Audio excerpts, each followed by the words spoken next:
بسم الله الرحمن الرحيم. السلام عليكم حبايبنا. النهارده عندنا تخزين الملوخيه. طبعا دي اول طريقه للملوخيه. بص، هنجيبها احنا عند الراجل زي ما هي بس كده، ولا نعمل فيها ولا نغسلها حتى. بعد كده بنقطفها، بنحطها زي ما انتم شايفين كده في حاجه تتنقع شويه.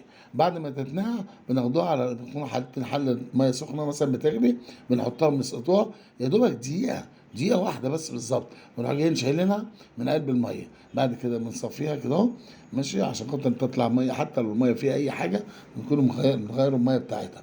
بعد ما بنخلصها كده بنخشها بنحطها على الخلاط. في الخلاط بنكون محضرين شويه ميه سخنه دافيه مش كتيره، يعني الخلاط كله بيتحط عليه كوبايه ميه، كوبايه ونص. ماشي، ادي الخلاط اهو، ونضربهم ضربتين ثلاثه بس، مش اكتر من كده. وبسم الله ما شاء الله هتشوفوا بنفسكم شويه الملوخيه بعد ما يتضربوا هيتعاملوا ازاي. طول ما انت عايزه تنعميها اضربيها اكتر، بس هي كده ما بتاخدش اكتر من ثواني في الضرب. زي ما انتم شايفين بسم الله ما شاء الله، شويه ملوخيه روعه روعه روعه روعه روعه. نحطها بقى بعد كده في كيس برسله ونخزنوها بس بعد ما تبرد. لما تشوفها لما متخزنه بقى كده تبقى عندك انت. يعني مثلا احنا عملنا شويه الملوخيه دول عملوا 10 اكياس. 10 اكياس لا يمكن احنا لو بنشتروهم مش هنشتروهم بثمن رخيص، يعني بفلوس غاليه جدا.